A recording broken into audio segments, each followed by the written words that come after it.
Sup, nerds? I'm James. And I'm still Kyle. Hell yeah, he is still Kyle.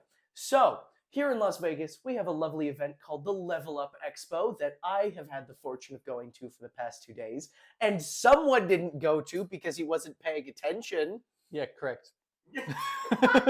I mean, at least he owns it. At least he owns it. I didn't know it was a thing. But tell me about it, please. Let's talk about the leveling up. Don't hurt yourself, kid.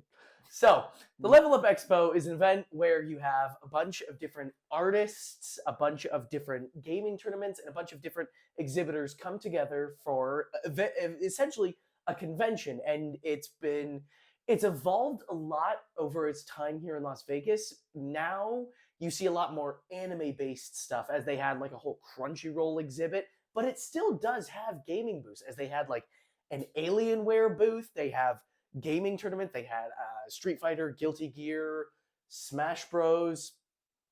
Maybe another one I might be missing, but it's a big event. It's local Las Vegas, so it's fun to go to support local Las Vegas, and it's just a lot of fun.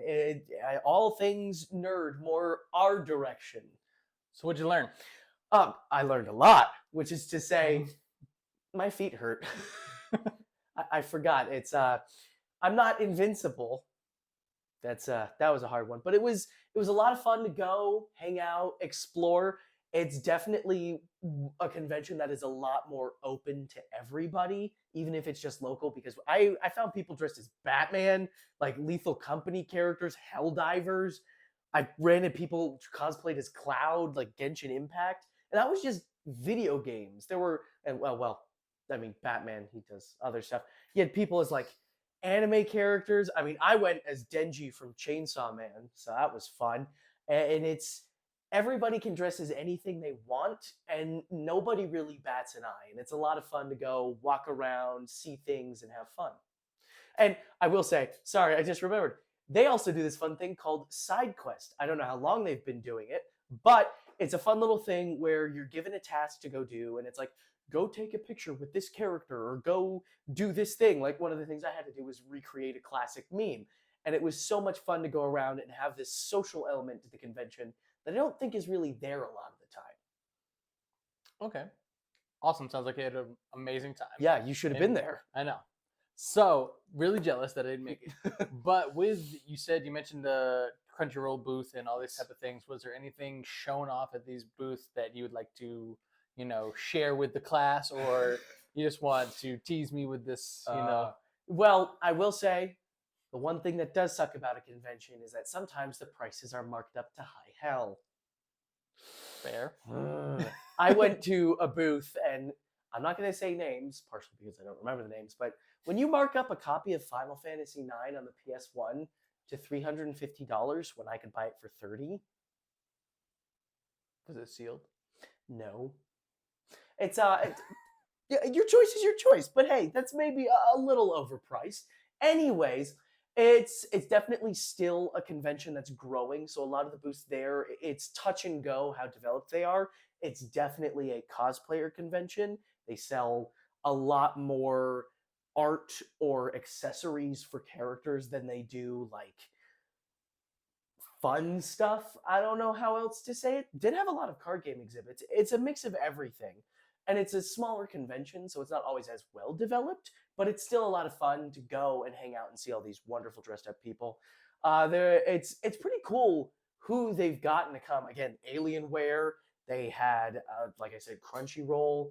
I'm trying to think of other booths that are like big names that I'm currently playing. They had an IKEA booth there, and it was pretty cool to talk to the sales rep, because they were like, so many people here already use our furniture that it's like, why not have a booth that works to show off stuff? And I got a free IKEA bag, so we take those. So to put this in perspective, at WonderCon, they had the Crunchyroll booth there. You were able to line up and walk inside and see like a full new episode of like Jujutsu Kaisen. Was there anything of the sorts at Level Up like that? They had a monitor playing like concerts and stuff, but the exhibit was fairly small. It was like a pop-up storefront. You could go in. They had like DVDs and Blu-rays for shows. They had manga. They had a few lights. They had a really nice Code Geass like thing that was way more expensive than I care to admit. They had like a section of vinyls for soundtracks, which I was honestly surprised by. I was disappointed. They had a collection for the original Evangelion TV show, and it was $170. I don't have that money. Other than that, it was cool. The little voice in my head is telling me to ask my dad for money. I don't trust the little voice in my head. I will give you money for anything that's not involved in anime or manga. Oh, that hurts. I hope the audience, I hope the mic didn't pick that up.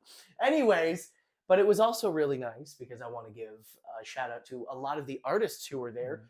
Some very well-renowned artists whose names I have completely forgotten because I suck. And it's a lot of beautiful art was shown off, and it was really cool to see the artists lined up because I know conventions are all about what the big companies are showing, but sometimes it's cool to see the little guys, the artists who are there. All right, on a scale of 1 to 10, level up 2024. I give it an 8 out of 10. I give it an 8 out of 10.